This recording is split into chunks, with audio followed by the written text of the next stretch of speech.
أعوذ بالله من الشيطان الرجيم بسم الله الرحمن الرحيم فكيف إذا أصابتهم مصيبة بما قدمت أيديهم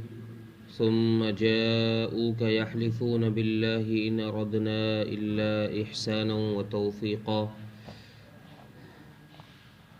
أولئك الذين يعلم الله ما في قلوبهم فأعرض عنهم وعظهم وقل لهم في أنفسهم قولا بليغا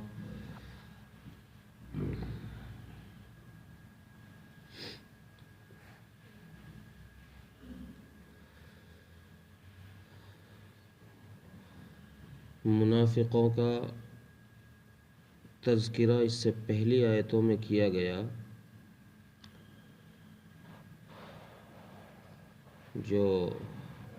ایک مسلمان اور منافق کا آپس میں کسی معاملے میں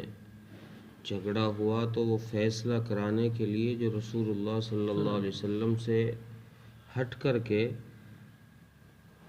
آپ کے پاس فیصلہ کرانے کے باوجود پھر بھی وہ مطمئن نہیں ہوئے اور حضرت عمر کے پاس فیصلہ لے کر گئے، تو حضرت عمر نے اس منافق کی گردن کو اڑا دیا۔ اس کے بعد ان آیتوں کے اندر پھر اللہ تبارک و تعالیٰ نے یہ عرض کیا ہے پہلی آیت میں کہ جب ان کے پاس کوئی مصیبت آتی ہے، کوئی تکلیف آتی ہے، تب تو یہ قسمیں کھاتے ہوئے آتے ہیں۔ اب ان کا آدمی قتل ہو گیا، اب یہ آپ کے پاس آ رہے ہیں اور قسمیں کھا رہے ہیں۔ قسمیں اس بات پر کھا رہے تھے، قرآن کریم نے اس کو صاف ظاہر کیا، ان کی قسموں کو واضح کر دیا اور فرمایا کہ وہ رسول اللہ صلی اللہ علیہ وسلم کے پاس آ کر یہ کہنے لگے کہ اللہ کی قسم، ہم تو اس نیت سے نہیں گئے کہ ہم آپ کا فیصلہ نہیں مانتے، ہم تو وہاں اس نیت سے گئے تھے کہ ان دونوں کے درمیان صلح ہو جائے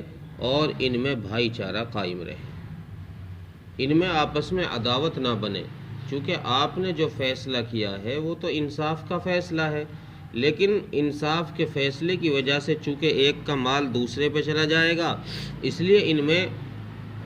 عداوت قائم ہوگی، دشمنی قائم ہوگی، تو ہم تو اس دشمنی کو ختم کرنے کی وجہ سے اس لیے حضرت عمر کے پاس لے کر گئے تھے فیصلے کو کہ وہ ان دونوں کے درمیان کوئی بھلائی کا معاملہ کر دیں، کوئی ایسا راستہ نکال دیں جس سے ان دونوں کے درمیان صلح ہو جائے، آپس میں اتفاق ہو جائے۔ اللہ تبارک و تعالیٰ نے ان کی یہ تعویلیں یہاں صاف کر کے بتائی کہ انہوں نے رسول اللہ صلی اللہ علیہ وسلم سے آ کر یہ کہا، اور یہ کہنے کے بعد پھر یہ کہنے لگے کہ ہمارا آدمی چونکہ حضرت عمر نے قتل کیا ہے، اس لیے ہمیں دیت چاہیے، خون کے بدلے میں خون چاہیے، ہمیں حضرت عمر کو دو، ہم ان کا سر قلم کریں گے چونکہ اس نے ہمارے آدمی کو قتل کیا ہے۔ اللہ تبارک و تعالیٰ نے ان کی اس بات کو صاف کرنے کے لیے ان آیت کریمہ کو نازل فرمایا، اور ان آیتوں کے اندر ان کی جو تعویلات تھی، جو چالیں انہوں نے چلی، ان کو ظاہر کر کے فرمایا اللہ تبارک و تعالیٰ نے کہ ہم جانتے ہیں ان کے دلوں کے اندر کیا بھرا پڑا ہے، یہ صلح کرانے کے لیے گئے تھے وہاں یا فیصلے کو نہ ماننے کی وجہ سے گئے تھے حضرت عمر کے پاس میں، یہ تو ہم جانتے ہیں، اللہ تبارک و تعالیٰ یہ بہتر جانتے ہیں اور دلوں کے حال کو اللہ ہی جاننے والے ہیں، اس لیے اللہ نے فرمایا کہ ہم ان کے دلوں کے حال کو جانتے ہیں، اور آپ کا کام یہ ہے فَأَعْرِضْ عَنْهُمْ، آپ ان کی باتوں پہ غور مت دیں، آپ ان کی باتوں پر دھیان نہ دیں، یہ جو کہہ رہے ہیں کہنے دو، ان کی طرف زیادہ توجہ نہ کریں، آپ کا کام تو صرف یہ ہے کہ ان کی باتوں کی طرف توجہ نہ دیں، لیکن ان کو نصیحت کرتے رہیں، ان کو سمجھاتے رہیں کہ بھئی یہ کام صحیح نہیں ہے، اس سے بچو، اس کی طرف نہ جاؤ، یہ صحیح ہے، اس کو کرو، اس پر عمل کرنے کی کوشش کرو۔ آپ کا کام یہ ہے کہ نبی جی آپ ان کو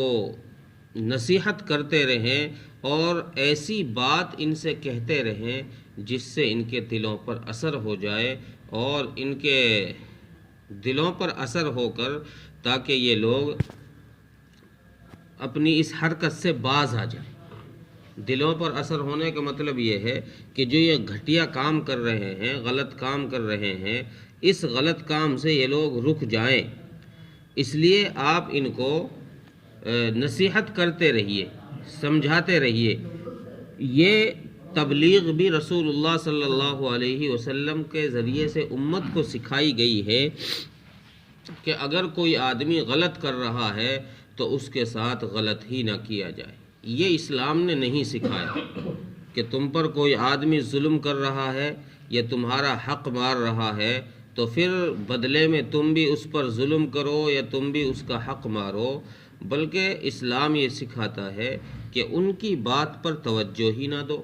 جو تم پر ظلم کر رہا ہے، برا بول رہا ہے، کچھ غلط کر رہا ہے، اس کی طرف دھیان مت دو، بلکہ اس کو سمجھاؤ، کہ اس کو نصیحت کرو، وعظہم، اس کو نصیحت کرو، سمجھاؤ کہ بھئی یہ کام غلط ہے، یہ جو تم کر رہے ہو یہ صحیح نہیں ہے، یہ اسلام کے خلاف ہے، مسلمان کی شان کے خلاف ہے، تم یہ کام نہ کرو۔ اور اس کو ایسی نصیحتیں رسول اللہ صلی اللہ علیہ وسلم کے فرمودہ ارشاد اور فرمودات کو سنایا جائے، آپ صلی اللہ علیہ وسلم کے قولوں کو اس کو سنایا جائے، اور اس کو ایسی بات بتائی جائے جس سے وہ اس کا دل بدل جائے، اس غلطی سے وہ باز آ جائے۔ تو منافقوں کے متعلق بھی اللہ تبارک و تعالیٰ نے یہی بات فرمائی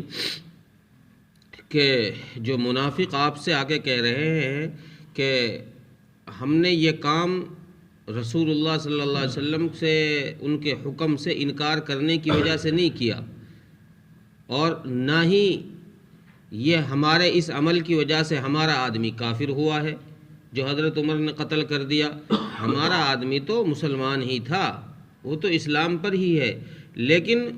وہ تو دوسرے کے پاس، حضرت عمر کے پاس صرف اس لیے گیا تھا کہ ان سے مصالحت کرا لے، کوئی آپس میں ایسا راستہ نکل جائے کہ جس پر دونوں راضی ہو جائیں، اس لیے گیا تھا وہ تو، لیکن حضرت عمر نے اس کو قتل کر دیا۔ تو اللہ تبارک و تعالیٰ نے ان کا راز فاش کرنے کے لیے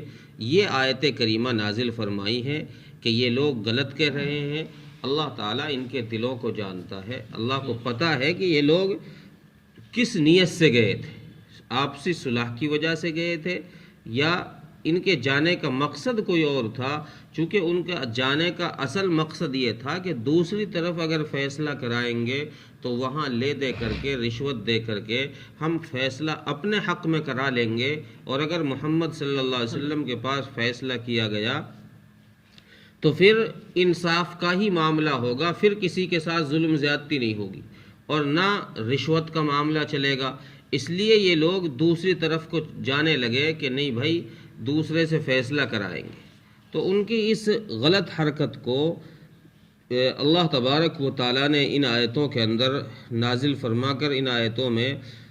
ان کی غلط حرکت کو ظاہر فرمایا اور بتایا کہ یہ لوگ کافر ہی ہیں، منافق ہی ہیں، ان کے دل کے اندر یہ بیماری بھری پڑی ہے، اس لیے ان لوگوں کا قتل جو ہے حضرت عمر نے جو کیا ہے وہ صحیح ہے، اس کے بدلے میں حضرت عمر کو قتل نہیں کیا جائے گا۔ فَكَيْفَ إِذَا أَصَابَتْهُمْ مُصِيبَةٌ بِمَا قَدَّمَتْ أَيْدِيهِمْ، پھر کیسے تعجب کی بات ہے کہ جب ان پر کوئی مصیبت ان کے ہاتھوں سے کیے ہوئے اعمال کی وجہ سے پہنچتی ہے۔ ثُمَّ جَاءُوكَ يَحْلِفُونَ بِاللَّهِ، تو پھر تو وہ آپ کے پاس آتے ہیں اور اللہ کی قسمیں کھاتے ہیں، ان اردنا الا احسانا و توفیقا، کہ ہمارا ارادہ تو صرف بھلائی کا تھا یا ان میں آپس میں موافقت کرانے کا تھا۔ ہم تو اس نیت سے گئے تھے حضرت عمر کے پاس کہ ان میں آپس میں کوئی بھلائی کا راستہ نکل جائے یا ان میں اتفاق ہو جائے۔ اولئک الذین یعلم اللہ ما فی قلوبہم، آگے اللہ تبارک و تعالیٰ نے فرمایا کہ یہی لوگ ہیں، یہ وہی لوگ ہیں کہ اللہ تبارک و تعالیٰ ان کے دلوں کی بات کو، دلوں کے حال کو جانتا ہے۔ یعلم اللہ ما فی قلوبہم، اللہ تعالیٰ ان لوگوں کے دلوں کے حال کو جانتا ہے. فَأَعْرِضْ عَنْهُمْ، سو نبی جی آپ ان سے اعراض کریے. فَأَعْرِضْ عَنْهُمْ، ان کو چھوڑیے ان کی حرکت پر، آپ فکر میں مت پڑیے. وَعِظْهُمْ، لیکن ان کو چھوڑنے کا مطلب یہ نہیں کہ ان کو الگ کر دو بالکل، اب ان سے کلام نہیں، بات نہیں، کچھ نہیں.